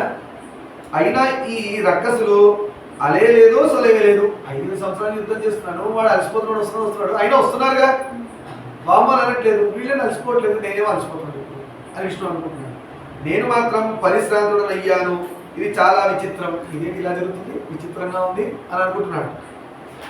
నా బల శౌర్యాలు ఏమయ్యాయి? విష్ణు అనుకుంటున్నాడు, నా బలము నా శౌర్యం ఎక్కడ పోయినాయి అని విష్ణు చింతన చేస్తున్నాడు. ఏ కారణం చేత ఈ దానవులిద్దరూ రణరంగంలో చెక్కు చెదరకుండా ఉన్నారు? ఏ రీజన్ వల్ల వీళ్ళింత శక్తి వచ్చింది? విష్ణు గ్రేట్నెస్ అది. ఆ లూపోలు ఎక్కడో తప్పుకుంటాడు స్వామి, పట్టుకుని అక్కడ, అంతే కదా. హిరణ్యకశిపుడు ప్రహ్లాదుడి తండ్రి ఎలా చెప్పాడు? ఎన్నో అడిగాడు. బయట కాదు, లోప కాదు, ఆకాశం కాదు, భూమి కాదు, మనిషి కాదు, జంతువు కాదు, రాత్రి కాదు, పగలు కాదు, వెపన్స్ కాదు, ఇన్ని అడిగితే కూడా సింపుల్ గా చంపేశాడు. నరసింహస్వామి మనిషి కాదు, మృగం కాదు, గడప ఇంట కాదు, బయట కాదు, ఆకాశం కాదు, భూమి కాదు, తొడ మీద పెట్టుకున్నాడు, వెపన్స్ కాదు, గోళ్ళు వచ్చి తీర్చి పడేశాడు. అదే అసంధి వేడ, రాత్రి కాదు, పొద్దున కాదు, అసంధి వేడ చంపాడు. చెస్కే బాగా ఆడతాడు అనుకుంటా విష్ణు, బాగా లూపోల్స్ తెలుసు ఆయన. సరే అని చింతనాపరుడై ఉన్న ఋషికేశును చూచి మదోన్మత్తులైన ఆ నిశాచరులు పరిహసిస్తూ మేఘ గంభీర నిస్వనంతో ఇలా అన్నారు. శ్రీహరి ఇలా ఆలోచిస్తుంటే వాళ్ళు నవ్వారు విష్ణుమూర్తిని చూసి. ఎలా నవ్వారు? మదగర్వంతో. అంటే మాతో నువ్వు ఏం గెలుస్తావులే అని నవ్వు చూపించారు విష్ణుమూర్తి వైపు. ఎవరు? మధుకైటవుడు. శ్రీహరి మాతో సమరం చేయడానికి నీకు బలం చాలకపోతే తలపై అంజలి ఘటించు, దాసో అను, లేదా సంకరమే చేస్తానంటావా? అలాగే కానీ ముందు నిన్ను వధించి ఆ పైన ఈ చతుర్ముఖిని ఆట కట్టిస్తాం. శ్రీహరితో అంటున్నాడు, మాతో యుద్ధం చేయడానికి నీకు వీలు కాకపోతే నువ్వేం చేయాలి? తలపై అంజలి ఘటించు, ఇలా నెత్తి మీద చేతులు పెట్టుకొని మమ్మల్ని శరణు అంటే నా స్తోత్రం చేయి, మా ఇద్దరు స్తోత్రం చేయి విష్ణువు చెప్తున్నారు ఈ దానం ఇద్దరు. లేదా అలా కుదరదా? మాతో యుద్ధం చేయి. చేస్తాను, చెయ్యి, యుద్ధం చెయ్యి, నీ పని పట్టాక ఈ చతుర్ముఖుడి పని పడతాం అంటున్నారు. ఎవరు? మధుకైటవుడు. అనగా కేశవుడు వారితో సామపూర్వకంగా అన్నాడు. సామపూర్వకంగా అంటే ఏదో మాట కలుపుతున్నాడు స్వామి. ఏం కలుపుతున్నాడు చూద్దాం. విష్ణు తెలివైన వాడు, ఏం చేస్తున్నాడు చూద్దాం. అలసిన వారితోనూ, భీతునితోనూ, అస్త్రహీనునితోనూ, పద్ధతులతోనూ, బాలునితోనూ వీరులు యుద్ధం చెయ్యరు. ఇదో స్టార్ట్ చేశాడు ఆయన లాజిక్. విష్ణుమూర్తి ఏమంటున్నాడు? అలసిన వాడితో ఎవరైనా యుద్ధం చేస్తారా అంటే ఇప్పుడు ఆయన అలసిన్నాడు కదా, అలసిన వాడితో ఎవరైనా యుద్ధం చేస్తారా? భయపడిన వాడితో ఎవరైనా యుద్ధం చేస్తారా? అస్త్రాలు చేతిలో లేని వాడితో ఎవరైనా యుద్ధం చేస్తారా? పతితునితోనూ అలానే బాలునితో, చిన్నపిల్లలతో ఎవరైనా యుద్ధం చేస్తారా? వీరులు అలాంటి వాళ్ళు యుద్ధం చేయరు అని చెప్తున్నాడు విష్ణుమూర్తి. ఎవరితో? మధుకైటవుడితో. ఇది సనాతన ధర్మం. అది వచ్చింది సనాతన ధర్మంలో. ఇరువురు రాముడిని ఫాలో అయ్యాడు. రావణాసుని చేతిలో అస్త్రాలు పట్టుకుందని బాణాలు వేయలేదు. చేతిలో అస్త్రం ఉన్నప్పుడే బాణాలు ప్రయోగించాడు. అవునా? ఇవాళ అన్యాయ యుద్ధాలు యాగరించుకోవడం చేయడాలు సినిమాలు వచ్చినాయి కదా, యాగరించుకోవడం ఎట్లా చూపించడానికి. 5000 సంవత్సరాలు భీకర సంగ్రామం జరిగింది. 5000 సంవత్సరాలు కొట్టుకున్నాం మనం. నేను ఒక్కడినే, మీరు ఇద్దరు. చెప్తున్నాను, నేను ఒక్కడనే ఉన్నాను, మీరు ఇద్దరు కొట్లాడుతున్నారు 5000 సంవత్సరాల నుంచి. మధ్య మధ్య అలసినప్పుడు ఒకరి తర్వాత ఒకరు విశ్రాంతి తీసుకుంటూ మీరు పోలు సాధిస్తున్నారు కదా. మీరు ఏం చేస్తున్నారు? ఒకడు వచ్చి యుద్ధం చేస్తున్నాడు, ఇంకో రెస్ట్ తీసుకుంటున్నాడు. మళ్ళీ వాడు వస్తే రెస్ట్ తీసుకోండి. నేను రెస్ట్ తీసుకున్నానా? నేను రెస్ట్ తీసుకోకుండా మీతో యుద్ధం చేస్తున్నాను. కానీ నేను మాత్రం విరామం లేకుండా యుద్ధం చేశాను. కనుక మీరు కొలది దినాలు ఆగండి. మీరు రెస్ట్ తీసుకున్నారు, నాకు కొంచెం రెస్ట్ ఇవ్వండి. నేను రెస్ట్ తీసుకొని వచ్చి మళ్ళీ మీతో యుద్ధం చేస్తాను. మీరు మాత్రం రెస్ట్ తీసుకోవచ్చు, నేను తీసుకోవద్దా అని అడిగాడు. నేను నువ్వు కొంత విశ్రమించి న్యాయ మార్గాన్ని యుద్ధం చేస్తాను. నేను న్యాయం ధర్మం పట్టుకున్నాను అంటే న్యాయంగా నేను రెస్ట్ తీసుకొని వచ్చి ధర్మం చేస్తాను. నేను సనాతన ధర్మం అదే చెప్పింది, నడిచిపోయిన వాళ్ళకి యుద్ధం చేయదు. నేను కొంచెం రెస్ట్ తీసుకుంటే శక్తి వస్తుంది, అప్పుడు నేను మీతో యుద్ధం చేస్తాను అనేసరికి వారు దానికి అంగీకరించి దూరంగా పోయి కూర్చున్నారు. విష్ణు మాట్లాడితే ఎవరు మిత్రులు? ఆయనకున్న లక్షణం అది. మొత్తానికి చిన్నపిల్లల చెట్లు చాక్లెట్ ఇచ్చి కూర్చోబెట్టాడు. ఎవరిని? యుద్ధం చేస్తాను వచ్చిన మరుగైడములు తీసుకెళ్ళి పక్కన కూర్చోబెట్టారు. సరే నేను ఏం చేస్తాను చూద్దాం. అప్పుడు వాసుదేవుడు మీరు మరణించకపోవడానికి కారణం ఏమై ఉంటుందా అని ఆలోచన చేశాడు. చావడానికి కారణం ఏంటి? ఈయన రీసెర్చ్ చేయడానికి టైం తీసుకున్నాడు. మూర్ఖంగా కొట్లాడడం విష్ణుమూర్తి. ఫస్ట్ శక్తి ప్రయోగం జరిగింది, చావట్లే. ఇప్పుడు బుద్ధి ప్రయోగం చేస్తున్నాడు. అర్థమైందా అని ఆలోచించి దేవి వర ప్రభావం చేత వీరికి స్వేచ్ఛా మరణం తప్ప అన్య విధంగా మరణం ఉండదు దివ్య దృష్టితో అది తెలుసుకొని అమ్మవారు మరణించారు. వాళ్ళు స్వయంగా వాళ్ళు చస్తామంటే చస్తారు, లేదు చావరు అని తెలుసుకున్నాడు. ఎంతో యుద్ధం చేసేలా నేను చావాలని వాళ్ళు అనుకుంటే వాళ్ళు చస్తారు.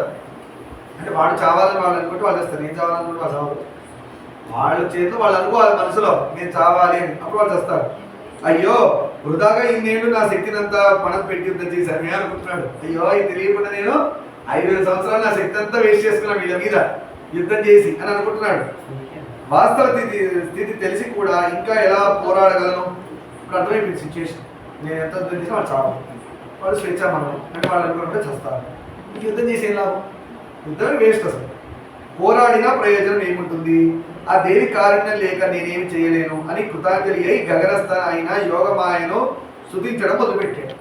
ఇప్పుడు అమ్మ నువ్వు ఇచ్చిన వరం, దాన్ని ఎగేస్ట్ పోయి యుద్ధం చేయలేను, నీ వరం ఉండగా నేనేం యుద్ధం చేస్తాను, సో నేనేం చేయలేను అని చెప్పి ఈయన అమ్మవారిని స్తుతి చేయడం స్టార్ట్ చేశాడు. విష్ణుమూర్తి యోగమాయ జగదంబికను స్తుతించడం స్టార్ట్ చేశాడు. దేవి నీకు నా నమస్సులు, నీకు నా నమస్కారాలు అని చెప్తున్నాడు విష్ణుమూర్తి. ఇవన్నీ జగదంబకి. ఈ స్తుతిని జాగ్రత్తగా వినండి అందరూ. టైం ఏంటమ్మా? 7:58. ఓకే, ఇంకో పని. నీవు ఆద్యాంతరహితవు, ముందు వెనకాల అన్ని చోట్ల నువ్వే. అంటే స్టార్టింగ్ నుంచి ఉన్నదానివి, అంతం లేని దానివి. భక్తి ముక్తి ప్రదాత్రివి, భక్తిని ముక్తిని ఇచ్చేదాన్ని నువ్వే. సృష్టి సంహార కారణివి, సంహారకుడైన సృష్టిని సంహరించేది నువ్వే. విష్ణుమూర్తి అంటున్నాడు నీ రూపం సగుణమో నిర్గుణమో నేను ఎరుగను. నీ సగుణ రూపమా నిర్గుణ రూపమా నాకే తెలియదు అంటాడు విష్ణుమూర్తి. అంత సాధన చేసినవాడు. అది దుర్ఘటమైన నీ ప్రభావం చేతనే నేను యోగ నిద్ర సుతుడనయ్యాను. నీ యొక్క మాయ వల్ల నేను యోగ నిద్రలో వెళ్ళిపోయాను అని చెప్తున్నాడు.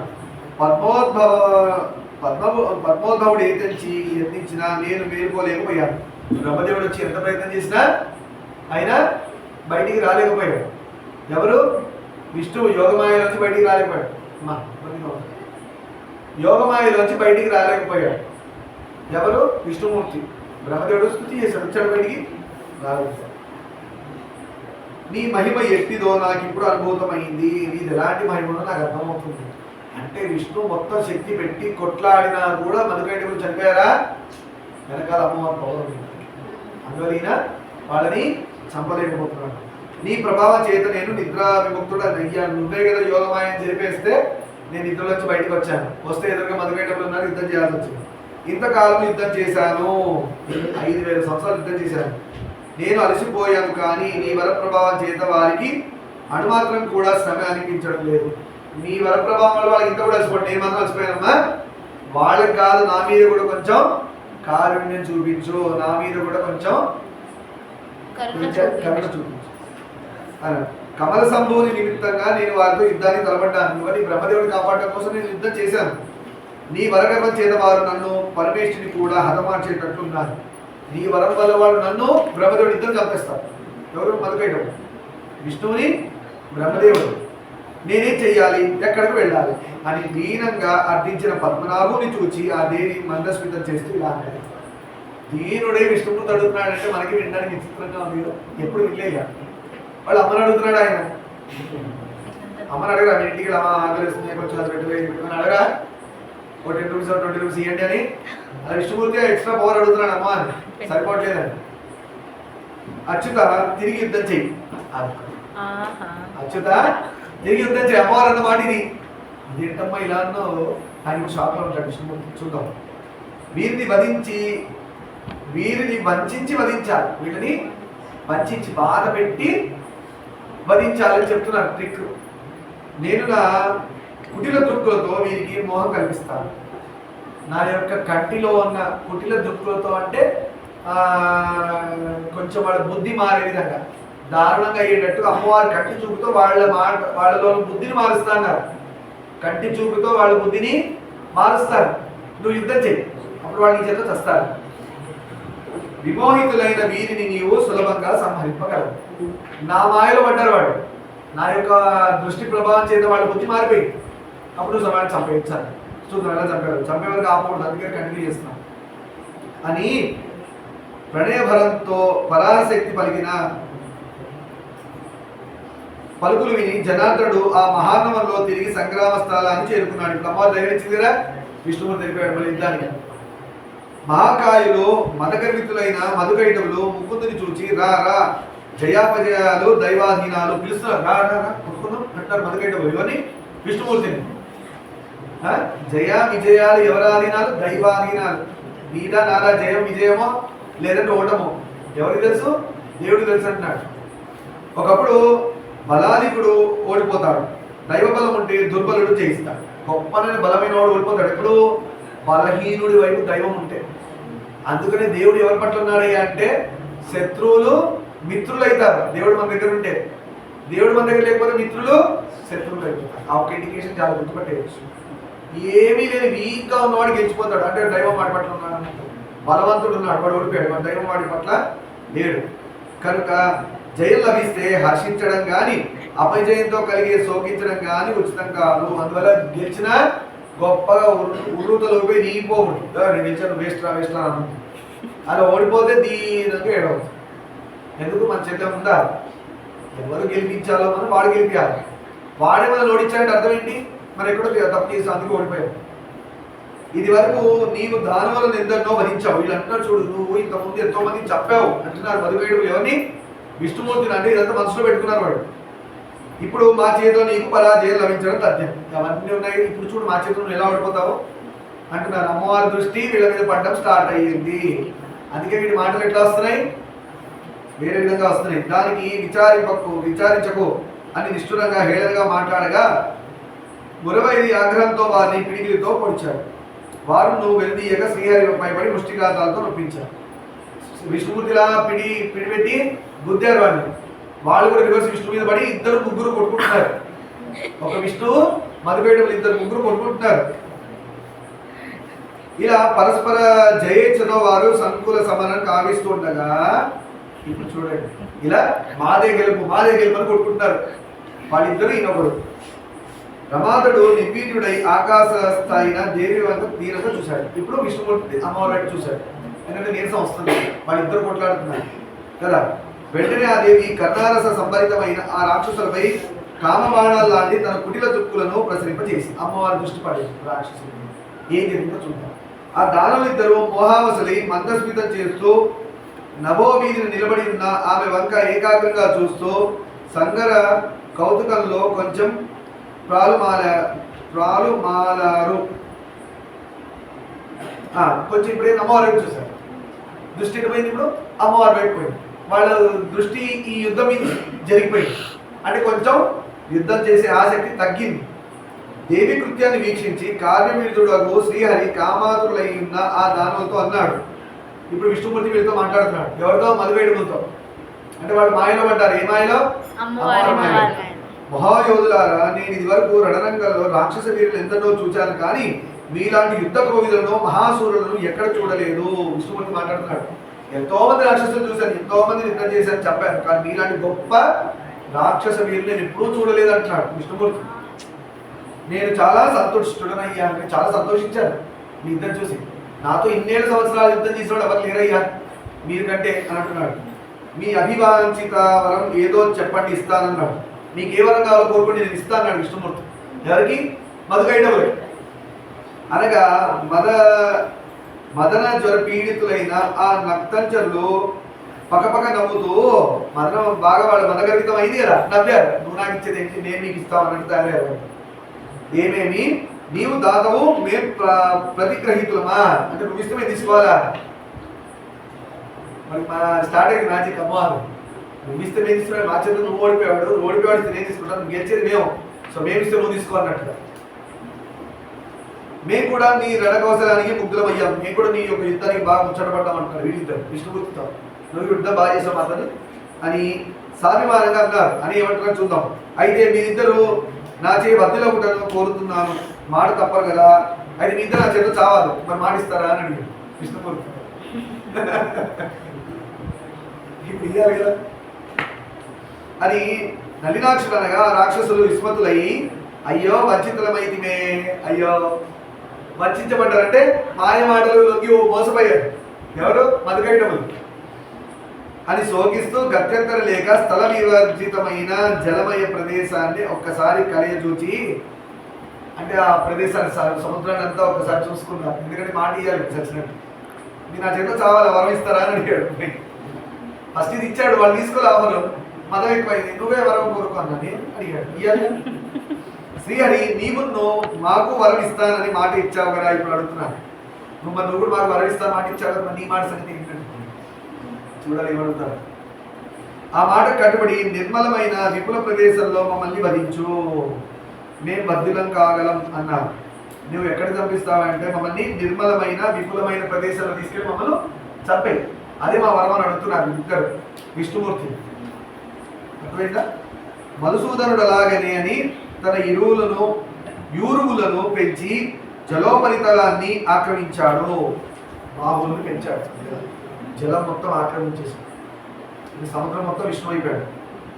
ఇది నిర్మల ప్రదేశం, ఇంక రండి అని హూంకరించాడు. ఇది నిర్మల ప్రదేశం, ఇంక రండి అన్నాడు విష్ణుమూర్తి. జనార్దనుని మాటలు విని ఎలాగైనా మరణం తప్పించుకోవాలనుకుని వారు తమ దేహాలను అంతకంటే అధికంగా పెంచారు. విష్ణు బాహు కంటే ఇంకా పెద్దగా పెంచాడు వాళ్ళ దేహాలు మధుకైటవులు. అంటే ఈ విష్ణువు నుంచి చావు తప్పించుకుందాం ఇంకా ఆలోచనలు ఉన్నారు. మురారి తన తొడలను దానవులు తమ దేహాలను పెంచుకుంటూ పోగా చివరకు ఆశ్చర్యకరంగా శ్రీహరి యూరుతలమే ప్రబలమైంది. శ్రీహరి తన తొడలు యూరులు అంటే తొడలను పెంచుకుంటూ పోతుంటే వాళ్ళు బాహువులు శరీరాలు పెంచుకుంటూ పోతున్నారు. చివరకు ఆశ్చర్యకరంగా శ్రీహరి యూరుతలమే ప్రబలమైంది అంటే ఆయన యొక్క తొడలు యూరువులు ఏవైతే అవే పెద్దగా ఉన్నాయి ఎవరితో పోలిస్తే మధుకైటవులు. అప్పుడు శ్రీహరి చక్రాయుధాన్ని స్మరించగా అది వెలుగులు చిమ్ముతూ రివ్వున వచ్చి ఆ నిసాడులను ఖండించి వేసింది. శ్రీహరి యొక్క చక్రాయుధం వచ్చింది కదా, అది వేసేసాడు.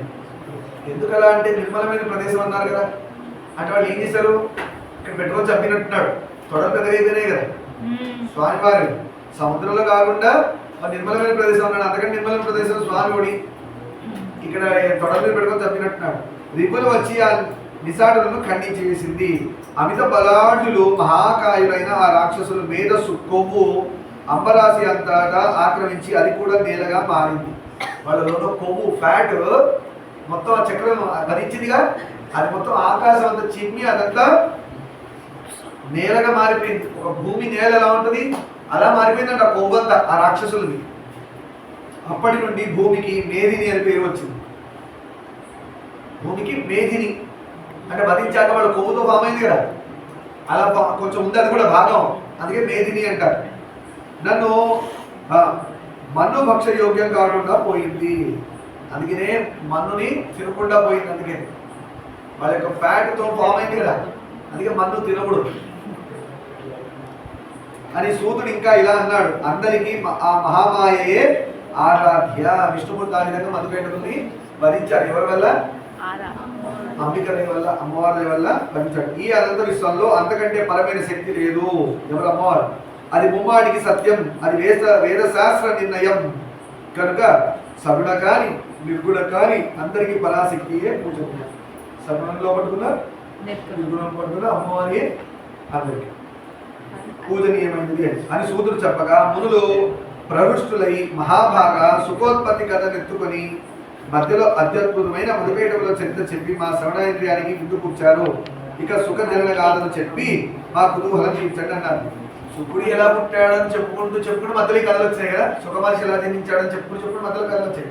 మునులు అదే అన్నారు సూతుడితో, స్వామి శుకుడు ఎలా పుట్టాడని చెప్తూ మధుపేటంలో కదా ఈ వర్ణన అమ్మవారి యొక్క శక్తి ఏంటి, విష్ణుమూర్తి ఎలా అమ్మవారిని సృష్టించాడు, ఇవన్నీ చెప్పుడు మా చెవులకి చాలా ఆనందాన్ని కలిగించారు, అమృతం పోసారు మా చెవులని చెప్తూ ఉన్న సందర్భంలో ఈ మధుపేటంలో వద శుభం జరిగింది కాబట్టి ఈరోజు ఇక్కడికి పురాణాన్ని శుభం పలుకుతూ సర్వం శ్రీ ఉమామహేశ్వర పారాయణ వస్తూ లోకాన్ సమస్తాన్ సుఖినో భవంతు. శాంతి శాంతి.